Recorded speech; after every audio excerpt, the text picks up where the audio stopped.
Are there any more good brown characters on film and TV? Maturing is realizing that the show Never Have I Ever is the worst representation of South Asians in media and Hollywood. Rating pieces of South Asian representation? Let's go. Khan gets a 2 out of 10 because it's painful to sit through. It really inaccurately portrays the Pakistani community, and the only reason it gets a 2 is because it was made by an Asian. Bang Theory gets a 3 out of 10 because they portray brown men as undesirable and creepy. Next is Never Have I Ever, which gets a 6 out of 10. I absolutely love Mindy and I love the cast, but I feel like whilst the show's intentions were good, it did play into the stereotype at times, and I just feel like the show didn't make a lot of sense. If you're someone who's South Asian and care about how we're represented in film and TV, you need to go beyond just discussing Mindy Kaling, because something I found online on TikTok and I talked about before is normally when a lot of South Asians tend to discuss our representation in media, specifically film and TV, we always tend to pigeonhole down to Mindy Kaling and act like she's the pinnacle of our representation that we have as a community, when that's simply not true. I don't want to make this video as a way to dismiss Mindy Kaling's impact, because I know she's done a lot to pave representation for South Asians, but unfortunately she as a creative in the present day is failing to meet the standard that she set for herself when she consistently writes the same characters and doesn't grow as a creative, thus leading us to feel all disappointed and also act like she's the only one there, when that's not true. So if you are South Asian, specifically part of the diaspora, and are looking for representation of us, I implore you to explore beyond Mindy Kaling and find other creatives and other stories, because they do exist. Okay, so just over a month ago, I decided to drop a little video called Brown Characters That Don't Set Us Back, where I went over the times where we've actually seen positive representation of South Asian characters in Hollywood films compared to the usual annoying joke brown character. I mean, I don't think I have to explain how cooked the brown community has been when it comes to characters and representation in media. If I had to give you a quick example, take a look at this picture here. Now you might think that this is a good picture because it shows you up and coming brown actors in Hollywood, but if you take a look in the top left, then you will see none other than Jay Shetty. I mean, I think I've used this picture in about 5+ videos now and I've only just realized this. Like, if that doesn't tell you that we're cooked when Jay Shetty is an up and coming actor who's supposedly gonna rep the brown community, then yeah, I can tell you that it's not looking too good for us. But anyway, you guys seem to like that video and the fact that it was a nice change of pace from the usual doom and gloom. And you guys also let me know in the comments that I've been living under a rock and that clearly I'm not as tapped in as I thought I was, because I got a plethora of recommendations of shows and characters to check out, which is why I'm bringing you Brown Characters That Don't Set Us Back Volume 2, because the first time was so nice I had to spin the block again like there wasn't anywhere to park. But with this video I want to take a different approach, because in that first video I was mainly talking about films and I was coming through with a bit of a UK bias, I'm not gonna lie, but that's just because the UK does it better, plain and simple. But today we're going to be focusing on some of the most prolific brown-led shows and films that have come out of the US and the North American region, to see if the Americans really do brown characters better and don't set the whole South Asian community back. But before we get into this video guys, I need you guys to run up the likes on this video, because it makes a massive difference as to how the video performs in the algorithm. And you know what, I've never done a trilogy on the channel before, but if I see that there's hype and this video gets over 1,000 likes, then I don't mind dropping brown characters free. Now when I asked you guys who I missed out in the first video, there were a few comments saying Aziz Ansari's Netflix show Master of None, and a lot of people say that at the time when this show came out it was the best form of South Asian representation they had seen. But the thing is, this show came out nearly 10 years ago in 2015, and I'm pretty sure I watched it at least 5 years ago, so I couldn't even remember if this was a good show or not. And the last time I heard about Aziz is that apparently he had a weird case. And just know that TBE does not platform weirdos or miskeen youth. But aside from all of that, and if we separate the art from the artist and just do a commentary on the show as a whole, I think that there are a few things worth talking about. And some of the episodes of this show are actually pretty interesting if you think about what it means to be brown in 2025. But the show Master of None follows Aziz Ansari's character Dev, who's an actor in New York who navigates through topics such as love, his career, and his own identity as an Indian Muslim trying to make it. And the show looks into a lot of different topics like food, dating, relationships with your parents,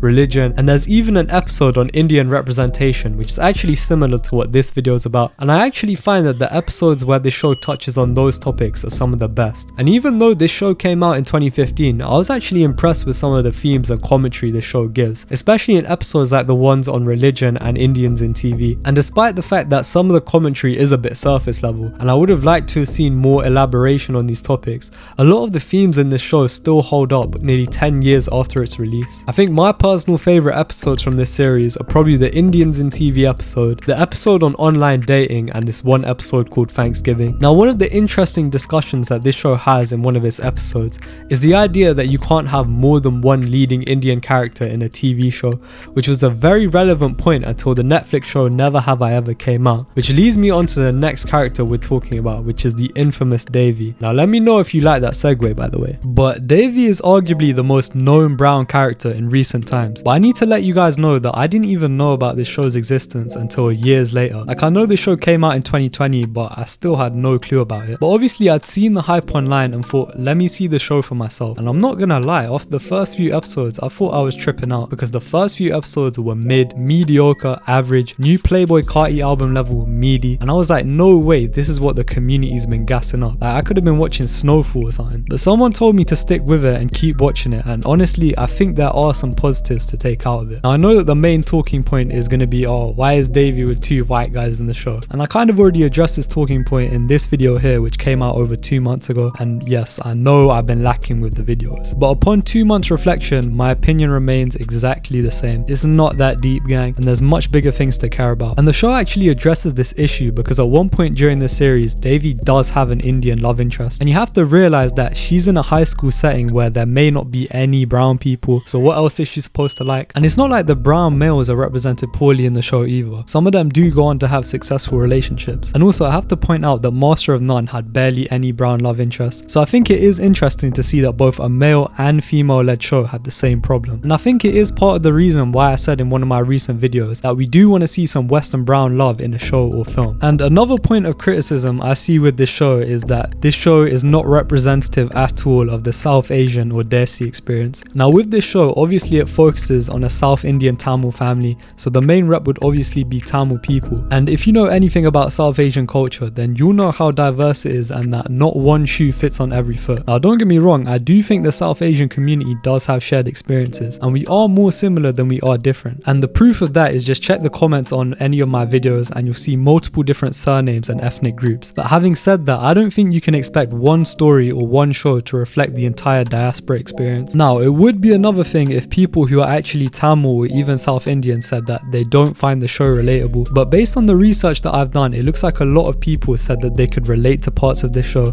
so I have to give the show props for that. And one thing that did stick out to me with this show was this particular episode about Devi being at a religious function and she's not really feeling it at all, and she's kind of embarrassed that she's even there. And even though I've never really felt the way that she was feeling, there's definitely been times where I've been at the function and I'm not really trying to be there. Like, let's be honest, when we were kids, everyone was just waiting to get out and play football. But having said that, in a later episode, Devi does actually embrace her culture and she's involved in a cultural dance, which I thought was good character development. And it kind of plays into that whole idea of how previously she didn't feel Indian enough at family events, but she was too Indian when she was in a school setting. Now, don't get it twisted, this show definitely has its problems. Like, for example, the actress who plays the mum is putting on the most stereotypical Indian accent, when they could have just hired someone who naturally sounds like that, which I discussed in my video on Indian accents. And also the fact that there are a lot of Bollywood references in the show and not enough Tamil specific ones. I guess you kind of have to do that to appeal to a wider audience, so I'll let that slide. But overall, I don't think this show is as bad as people are saying it is. I feel like it does fall somewhere in the middle, and I do think we as a community have unrealistic expectations on South Asian led shows,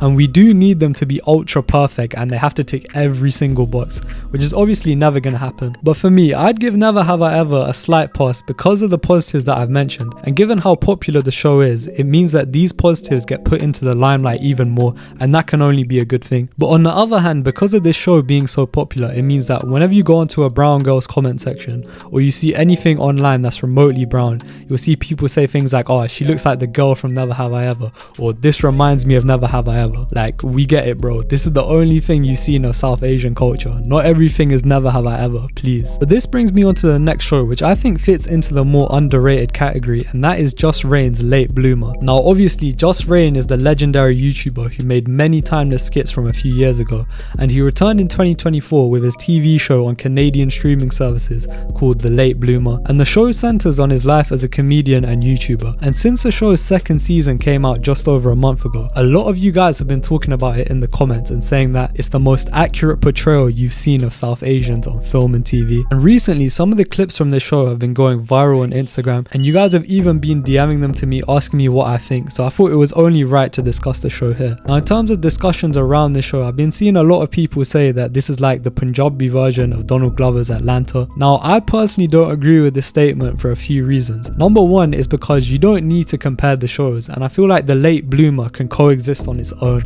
and it doesn't need to be the brown version of anything. And me personally, if someone said I was the brown version of something or the brown version of someone, I wouldn't really take it as a compliment, because I feel like it just delegitimizes the work you've put in when you're compared to someone else. And second of all, the reason why I disagree with this statement is because there's levels to this game. Like for me, Atlanta is a top 3 show of all time, and it's leagues above a lot of shows I've seen, but that is not to take away from what this show is trying to achieve and the potential that this show has, because it touches on things I never expected to see within a show. And I want to take the episode on international students for example. So in case you're not aware, Canada has seen a 65% increase in the number of international students arriving into the country, and 51% of those students are Indian. And obviously we've seen the reaction to this play out in real life through what we're seeing on social media and the news. But this episode looks into the struggles that these international students face in terms of working multiple minimum wage jobs trying to make ends meet. And obviously I was kind of aware of these struggles because some people I know in real life have been in these situations. And in particular, my uncle was telling me about how he used to work 12-hour days and multiple jobs along with his studies when he first came to the UK from India. And obviously I know quite a few people like that in my family who migrated to countries like the US and Canada,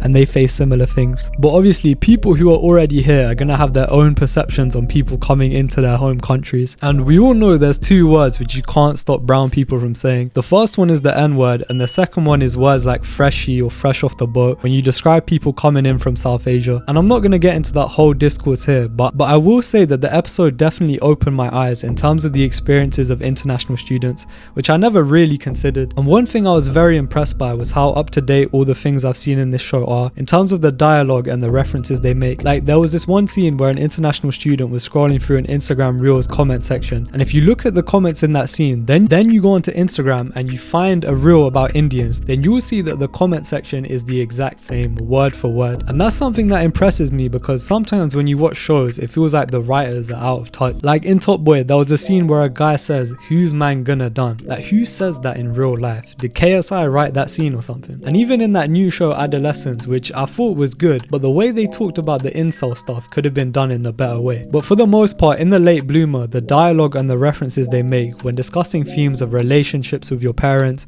racism against South Asians and weddings are pretty much spot on. And Just Rain even made this statement about when the show was released and why it was made, and it's actually a very powerful sentiment and it explains a lot of the show. And I feel like right now this show was very much needed, and it kind of explains a lot of the things that I talk about on the channel but in a TV format.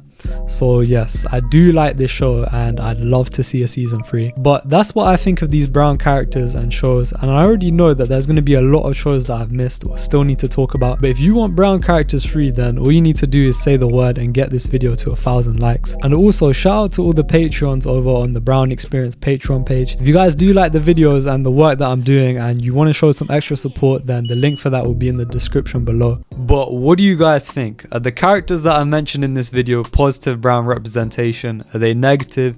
Do you love them? Do you hate them? Who is your favorite brown character that you've seen in a movie or a TV show? Which brown characters do you think I should talk about in part 2 of this series? Please share them and let me know in the comment section. And please share your thoughts and opinions in the comment section below. Also, comment any topics or types of videos you guys want to see next, and please like the video to help the video's performance in the YouTube algorithm. And please also subscribe with notifications turned